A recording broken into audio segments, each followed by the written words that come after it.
Hello, my crafty friends. It's Marie from Marie's Vermont Creations, and today I am joining the Handmade Happiness group for the Year of Fun Themes and Techniques. And today I am going to be doing Joseph's coat.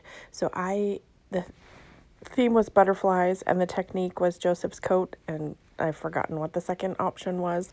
So I am just taking a piece of white cardstock that's slightly smaller than A2 size, and I am using squeezed lemonade, picked raspberry, and salty ocean to overlap these on this panel. These are all Distress Oxide inks, and I'm just going to blend them on. It doesn't have to be a great blend, but I'm trying to get a rainbow, so I am overlapping them some. I will come back in and put the yellow back in the middle so that it gives me more of an orange and a green color when I mix them with the two. Then I'm going to take the Pink and Main Butterfly Kisses stamp set with the large butterfly. I did heat set that panel off screen because Distress Oxide do take a while to dry, and I wanted to move on to the next step.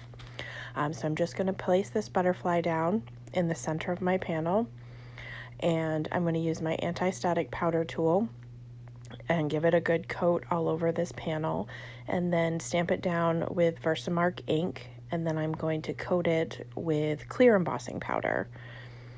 I did this, and there were a couple of spots that I missed, and I cut it out, but I did pour on my embossing powder and heat set it, and then I let it cool for a little bit, and then I put it back into my MISTI.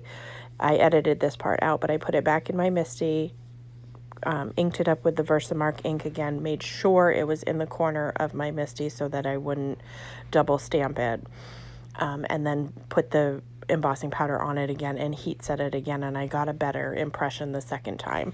I just didn't want to show you. I've already shown you how to do it, so I didn't want to do it twice, just for time's sake, since it is a hop. The next person who is in the hop is going to be listed down below. I will also try to have the entire hop list available in my description box in case you get lost along the way and need to find your way back. I will have everyone listed. I absolutely love this hop because everyone is so creative and comes up with such great projects, and I always look forward to seeing what everybody did with the theme and technique that we were given. Everyone always has their own little spin on it. I'm not 100% sure if this is even how you're supposed to do this technique, but it is what I believe it to be, and I really love how this ended up coming out. So I'm just putting my embossing powder back because, I will have that all over the desk. And then I had a few stray bits, which isn't a big deal because it's clear, but it would have shown with this technique, so I wanted to, I just brushed it off. You can always take a dry paintbrush to remove any stray bits of embossing powder. And then I'm going to heat it, and you can kind of watch the butterfly disappear, where you see the grainy bits and then it melts. I can see it. It's now just shiny. And so now what I'm going to do is take my Distress ink in Black Soot and a blending foam, and I am going to coat this entire panel with the Black Soot. And when you start doing it, it is honestly like, oh, what have I done? It's kind of like making a galaxy background. It looks a hot mess until you keep going and you're finished.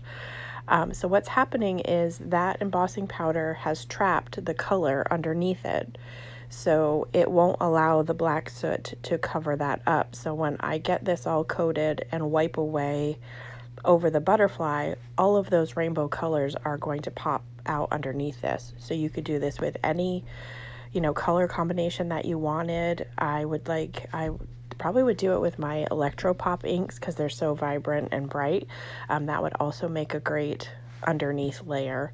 But you can use any ink that you like. So here I am just wiping it off, and you can still almost see the color underneath the Black Soot. So I decided to take my Distress sprayer and give this a spritz, and then hit it with my rag to kind of, clean up the mess, and then just dab off to have some little splatters.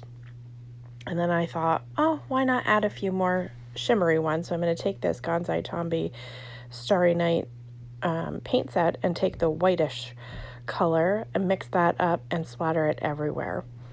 Again, I'm an impatient crafter, so I splatter it down, went a little too much, panicked a little bit and took my rag to it. Ended up smearing some of it in the process. I think it turned out okay. If I had to do it over again, I would either leave off the splatter, mask off my butterfly if I was going to do the splatter, or just let it dry and then wipe away what I could off of the butterfly. Off screen, what I did to fix this is I did let it dry, and then I just ran black soot over the areas that kind of had smeared and buffed that away so that it didn't look so smeared instead of splattery, if that makes sense. So that's the panel. I'm going to take a white scrap of cardstock and use a sentiment from the same stamp set, and I'm going to rainbow stamp it in those same 3 colors, starting with having the yellow in the middle so that it overlaps with the other 2 colors to again create the rainbow. And this sentiment says, "I believe in you," and I love this scripty font that this stamp set has. So I'm going to get that done and then trim that out with my guillotine trimmer off screen, and then I'm going to just adhere it down to the panel using some liquid glue. And so this could be, like I said, you could use any image you could heat emboss on here. It would be fun to use a giant background stamp to trap all of the ink, so then you have a pattern when you do the black coating on. You could do another dark color. It doesn't have to be black. You can use, you know, a variety of colors to do this. A navy blue would look nice. Whatever matches the look that you're going for. So I'm just adhering the whole panel down to my A2 size card base, and that is going to complete the project. I hope you will check out the next person in the hop that is listed down below. And as always, I hope that you have a great day.